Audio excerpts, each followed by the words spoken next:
You know that feeling. You check into a hotel room, right? Mm-hmm. It's this temporary space, a blank canvas almost. The bed is perfectly made, the towels are folded. Maybe that distinct smell of cleaning solution is still in the air. Yeah, it feels neutral.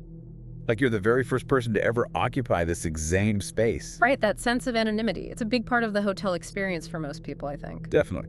You're just passing through, leaving no trace, encountering a space that feels, reset for each new arrival. Exactly. But what if that feeling is, well, entirely wrong? Okay. What if, sometimes, a room isn't just a temporary shell? What if it holds something more? A history, maybe?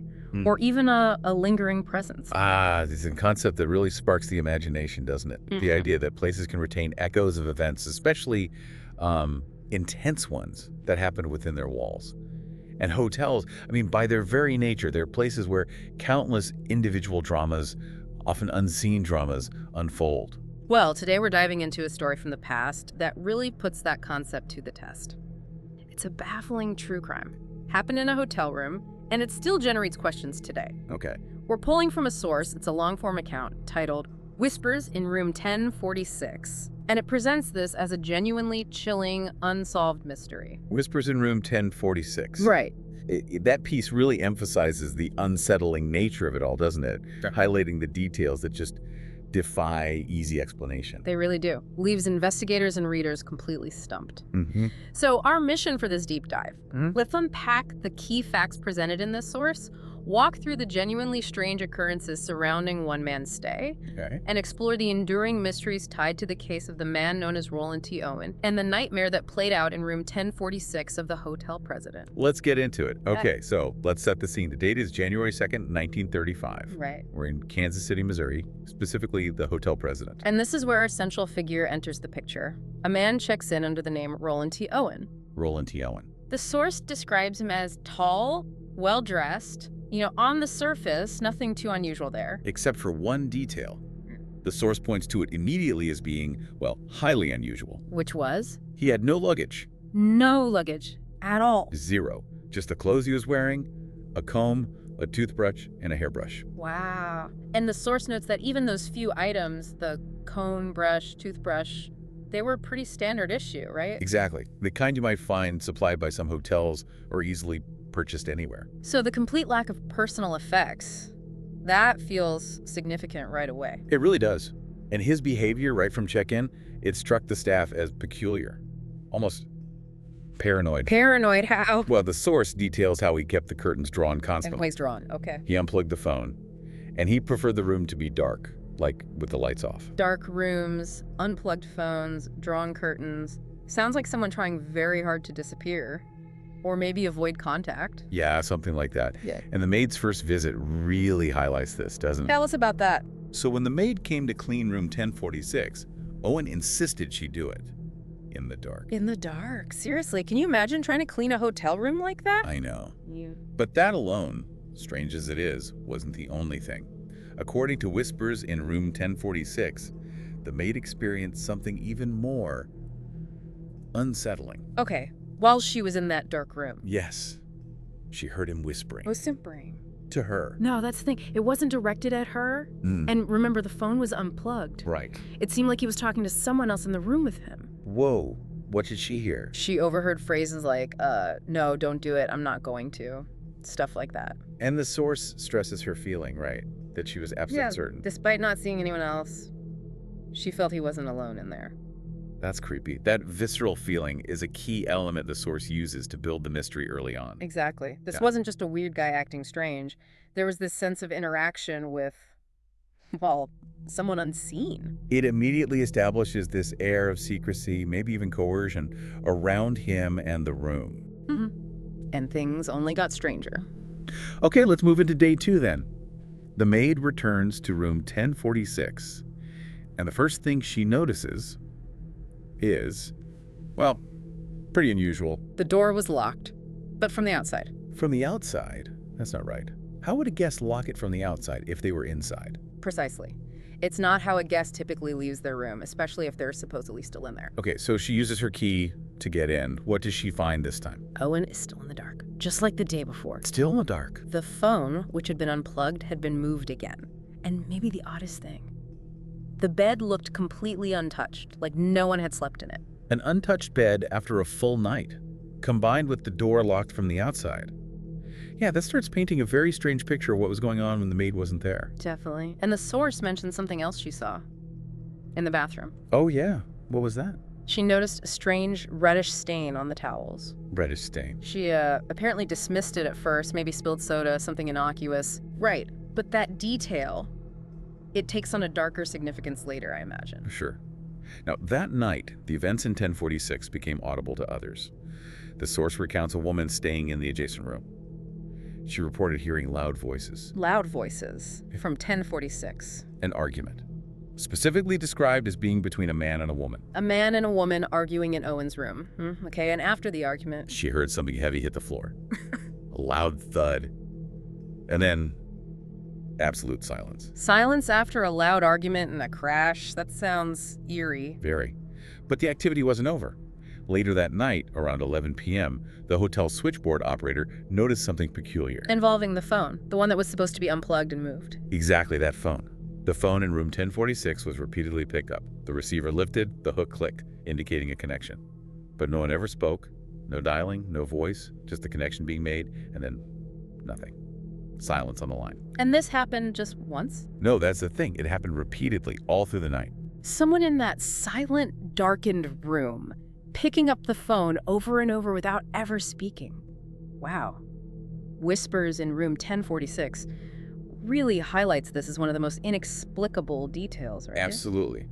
Who was doing it? Was it Owen? Was it someone else? Yeah. What were they trying to signal? Were they trying to call out but couldn't? Or were prevented? Or was it something else entirely? Right. The source offers no answers, just the unsettling fact of the action itself. Okay, so the next morning, this is January 4th, the Do Not Disturb sign is still on the door of room 1046. Understandably, by this point, the hotel staff are concerned. They send a bellboy up to check. He knocks on the door. And he hears a voice respond from inside. Very weak. What does it say? Come in. Turn on the lights. Okay, so he tries the door. But it's locked from the inside this time. Locked from the inside now, after being locked from the outside before. Right. The bellboy couldn't just enter despite the invitation. So he has to go back, get a master key. Gets the key, comes back, opens the door, and the scene he discovers is horrific. Describe it. What did the source say he saw? According to the source, he found Roland T. Owen kneeling in the dark, covered in blood. Oh my God. His head was wrapped in towels, he had multiple stab wounds in his chest, and there were ropes tied tightly around his wrists and ankles. Tied up and stabbed, and the blood. It wasn't just on him. No. The source describes smears on the walls, on the ceiling, even on the lamp cord. He was barely conscious. The bellboy must have been in shock. Did he ask him what happened? Who did this? He did, and Owen's whispered response was, "Nobody." Nobody. And then, with these terrible injuries obvious, he added, "I fell against the bathtub." Fell against the bathtub. That's what he said. He lost consciousness immediately after saying that. I fell against the bathtub. Yeah. I mean, that explanation is clearly impossible given the stab wounds, the ropes. Completely impossible. Yeah. And the source emphasizes how this dying statement just deepens the mystery rather than solving anything. He died shortly after reaching the hospital, right? Yes, very soon after. And this is where the case moves from, a brutal hotel room crime to something truly unique and baffling. Because when investigators tried to identify him, find family, figure out who this Roland T. Owen actually was. What did they find? Nothing. There was no trace. Roland T. Owen appeared to be a completely fabricated name. No ID, no fingerprints on file, no relatives ever found. None. It's like he materialized out of thin air just to check into room 1046. And those few items he had, the comb, the brush, the toothbrush, those were the only things found. That's it. Nothing personal, nothing that tied him to anywhere or anyone. Wow. The source really highlights this as the central enigma, doesn't it? A man with no past, no identity, found dying in a locked, blood-splattered room. A true phantom.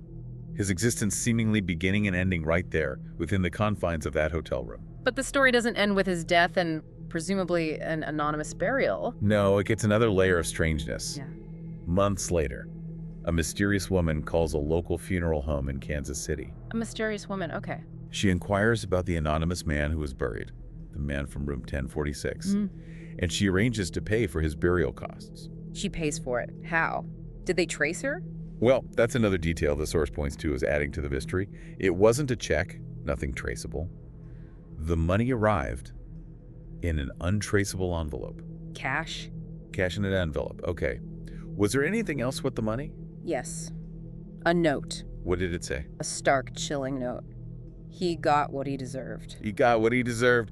Wow, who was this woman? Was she the one arguing with him? Could be. Does that note imply guilt? Justification? Something else? The source leaves that question just hanging there, you know? And there's one more detail from the funeral itself. There's more. Yes. Anonymous roses arrived at the funeral. Anonymous roses? And the card attached to them read, "Love forever, Louise." Louise. Okay, so, Louise. Was this the same woman who paid? The one who sent the note? Was she the woman arguing in the room? Was she the one he was whispering to? Or whispering about. Right. Was Louise the reason he supposedly got what he deserved? Or the one who still loved him forever? The source doesn't try to connect these dots definitively. It leaves them as these separate, tantalizing threads of an unsolvable puzzle. The key questions just remain then. Who was the man? Who was he interacting with in that room? Who was responsible for his death? Exactly. The sheer number of unanswered questions, the lack of motive, the lack of clear identity for anyone involved, that's what makes this case so persistently baffling, according to Whispers in Room 1046. And here's where the story truly steps out of the historical record and into the present day, as the source recounts it. The hotel president, it still stands in Kansas City. It does. And according to Whispers in Room 1046, people who have stayed in Room 1046 in the years since, well, they continue to report strange, unexplained phenomena. Phenomena that echo some of the strangeness from that week back in 1935. That's right, like phones ringing with no one on the other end, Phone again. Okay. or hearing soft whispers when you know you're completely alone in the room. Whispers. Like the maid heard. Or the profoundly unsettling sensation of hearing heavy breathing in the room, only to find you are its sole occupant. Oh, that's creepy. The source shares one particularly vivid anecdote too, doesn't it? Yes, about a woman staying in Room 1046. She woke up and saw a tall, shadowy figure standing silently by the window. A figure. What did she do? She managed to turn on the light, and the figure was gone. But the curtains, which she distinctly remembered drawing shut before bed, Let me guess. they were wide open. Wow. A fleeting physical alteration to the room coinciding with seeing something inexplicable. That adds to the whole layer of legend around the room. It really does. And Whispers in Room 1046 notes that even the hotel staff are reportedly uneasy about Room 1046. They tend to avoid it when possible. I can't say I blame them. Are there local beliefs about what might be happening? There are. Some believe that Louise, the woman from the roses, perhaps the note still visits the room, tied to it by whatever complex, intense relationship she had with the man. And others? Others believe it's Roland T. Owen himself, that the man with no past who arrived from nowhere, well, he simply never left the room where his mysterious life ended so brutally. He just stayed. And the source ends with a line that perfectly encapsulates this idea, I think. What's that? Some secrets, they say, are buried with the dead. Others stay locked in 1046. That quote really underscores why this case is so compelling, doesn't it? Why it continues to resonate. A man appears without history, dies under these completely inexplicable circumstances in a locked room, leaves behind these post-mortem clues that only deepen the mystery, and somehow, according to the source, leaves behind an echo that people still feel nearly a century later. It takes that common, relatable experience staying in a hotel room and layers it with this profound, unsettling sense of hidden history. Unresolved events just clinging to the space. It really does make you think, doesn't it, about every room you've ever stayed in? Hotels, old houses, even an office building maybe. Every space has a history, people who occupied it before you.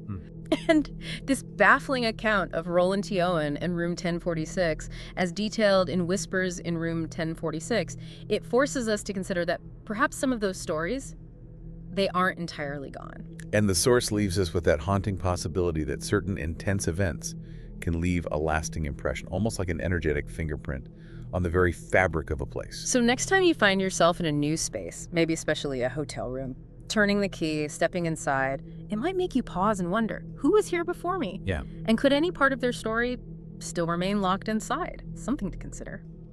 Please subscribe to our channel. Your support motivates us to create even more great content for you. Thank you so much.